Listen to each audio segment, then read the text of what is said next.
তোমাদের পর্যায় সারণী সম্পর্কে আলোচনা আমি এর আগে করেছি। সেখানে আমি কথা বলতে গিয়ে বলেছি যে বিজ্ঞান সম্পূর্ণ অচল হবে যদি পর্যায় সারণী আবিষ্কার না হতো। পর্যায় সারণী হইল 118টি মৌল একটা বিশেষ ইলেকট্রন বিন্যাসের উপর ভিত্তি করে সেখানে একটা পর্যায়বৃত্ত ধর্মের উপরে সন্নিবেশের একটা চিত্র, সেটা হলো পর্যায় সারণী। এই বিশ্ব ব্রহ্মাণ্ডে যত জিনিস আছে সেগুলো 118টি মৌলের মধ্যেই হতে হবে, অর্থাৎ 118টি মৌল কোনো না কোনোটা যে কোনো বস্তুতে থাকতেই হবে। এই 118টি মৌল বাদ দিয়ে আমরা কোনো কিছু বিশ্ব ব্রহ্মাণ্ডে চিন্তা করা অসম্ভব। এবং এই 118টি মৌলের ভৌত রাসায়নিক ধর্ম, ক্রিয়া বিক্রিয়ার প্রকৃতি কোনো বিজ্ঞানীর পক্ষে জানা অসম্ভব। তারপরেও মোটামুটিভাবে একটা সন্নিবেশ করা হয়েছে পর্যায় সারণীতে এই মৌলগুলো, সেটাই হলো পর্যায় সারণী। সেটা ইলেকট্রন বিন্যাসের উপর ভিত্তি করে। এবং যখন পর্যায় সারণীটি আবিষ্কার হয় তখন পর্যন্ত 1869 সালে মাত্র 63টা মৌল আবিষ্কার হয়েছিল। এই 63টি মৌল মেন্ডেলিভ 12টি পর্যায়ে এবং 8টি গ্রুপে বিভক্ত করে একটা সন্নিবেশ করা হয়েছিল। কিন্তু পরবর্তীতে নিষ্ক্রিয় গ্যাস এবং আইসোটোপ আবিষ্কার হওয়ার পরে তার পর্যায় সারণীটি পরিত্যক্ত হয়ে যায়।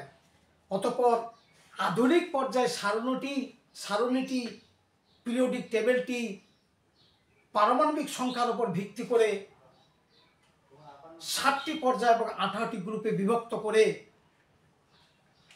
উপস্থাপন করা হয়েছে। সেটা হলো আধুনিক পর্যায় সারণী। এবং সেখানে ইলেকট্রন বিন্যাসের উপর ভিত্তি করে 4 শ্রেণীতে সম্পূর্ণ মৌলগুলোকে বিভক্ত করা হয়েছে। তো আজকে আমি এই পর্যায় সারণীটি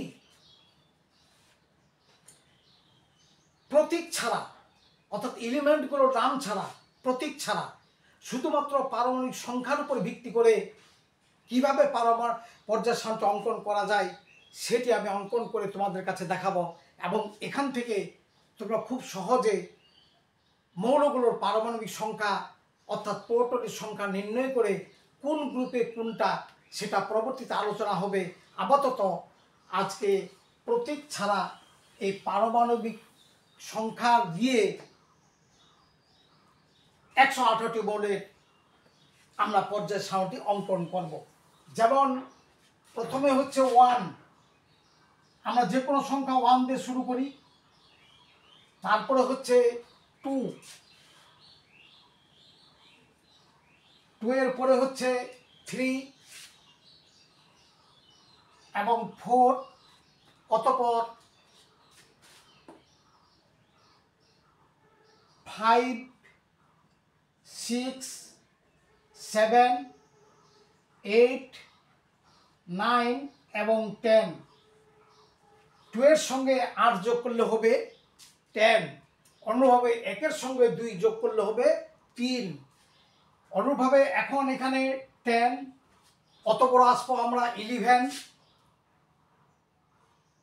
3 এর নিচে বসাবো 11, 12, তারপর 5 এর নিচে বসাবো 13, 14, 15, 16, 17 এবং 10 এর সঙ্গে 8 যোগ করলে হবে 18। অর্থাৎ 10 নম্বর মৌলটির যা ভৌত রাসায়নিক ধর্ম 7টা মৌলের পরে 18 নম্বর মৌলটির ধর্ম 10-এর সঙ্গে মিলে যাবে। অনুরূপভাবে 2 নম্বর মৌলটির ভৌত রাসায়নিক প্রকৃতি 7টির পরে 10 নম্বর মৌলটির সঙ্গে 2 নম্বরে মিলে যাবে। এই জন্য 2 এর নিচে 2 এর নিচে 10, 10 এর নিচে 18, অতঃপর 18 এর পরে আমরা দেখব 19, 20, 20 এর পরে 21 to 30, তারপরে 31, 30, 32, 33, 34, 35 এবং 36, অর্থাৎ এর ব্যবধান হলো 18। 18 এর সঙ্গে 18 সঙ্গে 18 যোগ করলে 36, অর্থাৎ 18 নম্বর মৌলটির যেটা ভৌত রাসায়নিক ধর্ম, তার প্রকৃতি 35টা বাদ দিয়ে 36 নম্বর মৌলটি 18 নম্বর মৌলটির ধর্মের সঙ্গে মিলে যায়। এই জন্য 18 এর নিচে 36, অপর 36, 37, এদিক দিয়েও 19 নম্বর মৌলটি যারা রাসায়নিক ধর্ম, এটার সঙ্গে 37 মৌলটি ভৌত এবং রাসায়নিক ধর্মের সঙ্গে সাদৃশ্য খুঁজে পাওয়া যায়। এই জন্য 19 এর নিচে 36, এর ব্যবধান হলো 18। তারপর 38,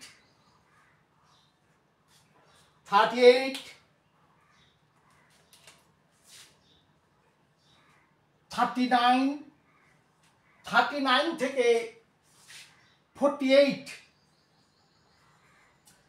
তারপরে 31 এর নিচে 49, 32 এর নিচে 50, 33 এর নিচে 51, 52, 53, 53 এবং 54, অর্থাৎ 36 মৌলটার সঙ্গে 54 মৌলটির পারমাণবিক সংখ্যা বিশিষ্ট মৌলটির ধর্মে মিল হয়ে যায়। অনুরূপভাবে 31 নম্বর মৌলটির সঙ্গে 49 নম্বর মৌলটির ধর্মের মিল রাখাতে 31 এর নিচে 49কে বসানো হয়েছে। অনুরূপভাবে এখানেও ঠিক, এখানেও ঠিক। এখন 54, তাহলে 55, 56, 57 থেকে আরম্ভ করে 71, এই মৌলগুলো অর্থাৎ এই 57-এর ঘরে 58 থেকে 71, অতঃপর 72 এবং 80, অতঃপর 81, 82, 83, 84, 85 এবং 86। 54 এর সঙ্গে 86 এর সাদৃশ্য খুঁজে পাওয়া যায়। এই জন্য 54 এর নিচে 86কে বসানো হয়েছে। অনুরূপভাবে 86 এর পরে 87, তার মানে 55 এর মৌলটির ভৌত রাসায়নিক ধর্ম সঙ্গে এর ব্যবধান 32, তারপর 88, 89 থেকে 103, এইগুলো অর্থাৎ 89,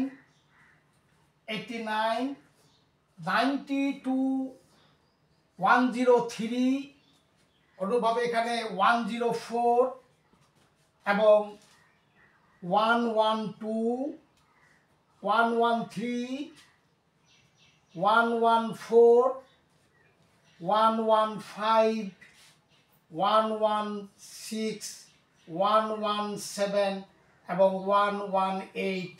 সর্বশেষ মৌলটি হলো 118, অর্থাৎ 86 মৌলটার সঙ্গে 118 নম্বর পারমাণবিক সংখ্যা বিশিষ্ট মৌলটির ধর্মের সঙ্গে মিল পাওয়া যায়। এখন এই মৌলগুলোকে দেখো আমরা, এদিকে এই মৌলর এই সংখ্যাগুলো যথাক্রমে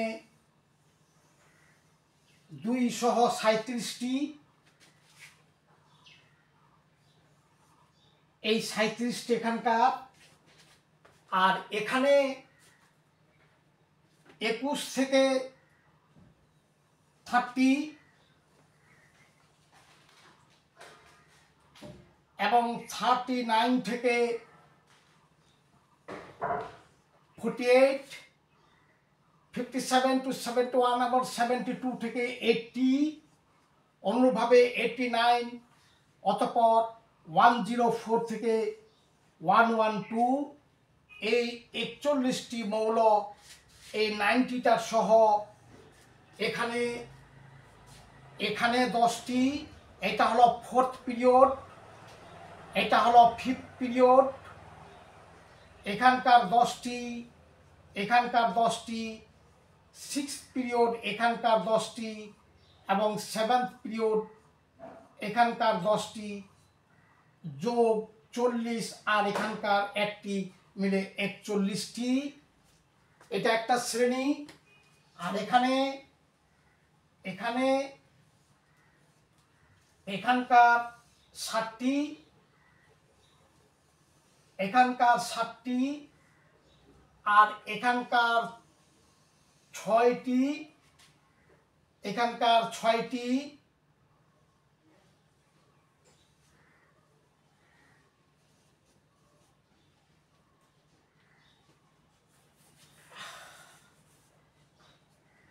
অর্থাৎ 89, অর্থাৎ 57, 58 to 71, আর 89, 90 to 103, এখানকার এই 90 সহ 41টি, এখানকার 27টি, আর এখানকার 2 বাদ দিয়ে 13টি, 2 সহ এখানকার 13টি অথবা 14টি, এই 14, অর্থাৎ 30, 13, 41, 37 এবং 27, এই মিলে 118টি। এই মৌলগুলোকে যথাক্রমে ইলেকট্রন বিন্যাসের উপরে ভাগ করা হয়েছে। এইগুলোকে বলা হয় পি ব্লক মৌল। পি ব্লক মৌল 37টি, এদের গ্রুপ হইল 13 থেকে 17 অথবা 18 নাম্বার গ্রুপ। এগুলো হলো পি ব্লকের অন্তর্ভুক্ত। অনুরূপভাবে এই 41টি এরা হলো ডি ব্লক মৌল। এদের গ্রুপ হলো 3 থেকে 12। এই কয়টি গ্রুপের অন্তর্ভুক্ত। এখানে মৌল সংখ্যা 41টি। এখানে এস ব্লক মৌল হলো 13টি। হিলিয়ামের পারমাণবিক সংখ্যা যেহেতু 2, 1s2, এটাকে নিষ্ক্রিয় এবং এস ব্লক উভয়ই ধরা যায়। অতএব ওকে সহযোগ করলে 14টি, ওকে বাদ দিলে 13টি, তাহলে এগুলো হলো এস ব্লক মৌল। এগুলো যথাক্রমে 1 এবং 2 গ্রুপের অন্তর্ভুক্ত। আর এগুলো হলো এফ ব্লক, এখানে 27টি, 28টি থাকার কথা, একটি বাদ দিয়ে এখানে 27টি। এগুলো হলো এফ ব্লক মৌল। এগুলো পর্যায় সারণীর প্রতিসাম্য রক্ষা করার জন্য এদের পর্যায় সারণীতে নিম্নে এফ ব্লক চিহ্নিত করে স্থান দেওয়া হয়েছে। এই হলো পর্যায় সারণীটি। তাহলে এটা হলো 1 নাম্বার, এটা হলো 1 নাম্বার। এখন পর্যায়ের দিক দিয়ে আসি। এটা হলো 1 নাম্বার পর্যায়। 1 নাম্বার পর্যায় মৌল মাত্র 2টি। এটা হলো 2 নম্বর পর্যায়, মৌল মাত্র এখানকার 2টি আর এখানকার 6টি, 8টি। অনুরূপভাবে এটা 3 নম্বর পর্যায়ে, এটার মৌল হলো 2টি আর এখানকার 6টি, মোট মৌল হলো 8টি।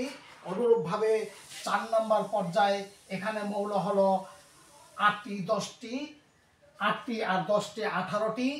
4 নম্বর মৌল 4 নম্বর পর্যায়ে। এটা হলো 5 নম্বর পর্যায়ে, মৌল হলো 18টি।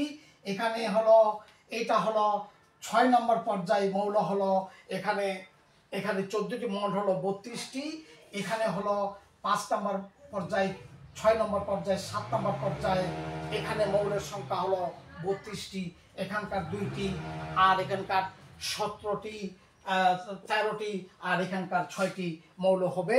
এখানে 10টি, 8টি এবং 6টি এবং 14টি মিলে হবে এখানে 32টি।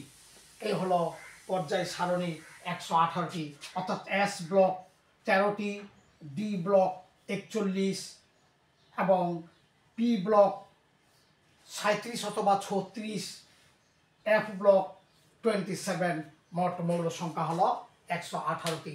এই হলো পর্যায় সারণীর প্রতীক ছাড়া পারমাণবিক সংখ্যা দিয়ে পর্যায় সারণী। তাহলে ডি ব্লক মৌল হলো চতুর্থ পর্যায়ে, পঞ্চম পর্যায় এবং সপ্তম পর্যায়ের অন্তর্ভুক্ত। আর এস ব্লক হলো 1 নম্বর, এস ব্লক হলো 1 নম্বর 2 নম্বরের পর গ্রুপের অন্তর্ভুক্ত। পর্যায় হলো 1 থেকে 7। আর পি ব্লক হইল মৌলের সংখ্যা 37টি, তেমনি এখানে গ্রুপ হলো 13 থেকে 18 এবং মৌল সংখ্যা 37। এস ব্লকের একটা বাদ দিলে হবে 36। আর এখানে গ্রুপের অন্তর্ভুক্ত 13 থেকে 18 এবং মৌল সংখ্যা আগেই বললাম 37 বা 36। এইগুলো হলো পি ব্লক মৌল। পি ব্লক মৌলেরও গ্রুপ হইল তোমার 1 থেকে, হিলিয়াম সহ হিলিয়ামকে বাদ দিলে তাহলে 2 থেকে 6, অর্থাৎ পর্যায় সংখ্যা 1, 2, 3, 4, 5, 6 এবং 7। অর্থাৎ 1 নম্বর পর্যায়টাকে বলা হয় ভেরি শর্ট পিরিয়ড, 2 নম্বরটা এবং 3 নম্বরটা বলা হয় শর্ট পিরিয়ড, 4 এবং 5কে বলা হয় লং পিরিয়ড, 6 এবং 7কে বলা হয় ভেরি ভেরি লং পিরিয়ড, অতি দীর্ঘ পর্যায়।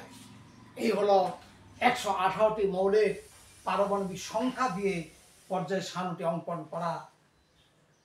এভাবে তোমরা যদি এই পারমাণবিক সংখ্যাগুলো শুধুমাত্র যদি এই নিষ্ক্রিয় গ্যাসেরগুলো মনে রাখতে পারো এবং এখানকার যদি এস ব্লকের এই 1 নম্বর গ্রুপের এইগুলো যদি মনে রাখতে পারো, তাহলে সম্পূর্ণ পর্যায় সারণীটি অঙ্কন করা পারমাণবিক প্রতীক ছাড়া সংখ্যা দিয়ে সম্ভব। তোমাদের সকলকেই ধন্যবাদ।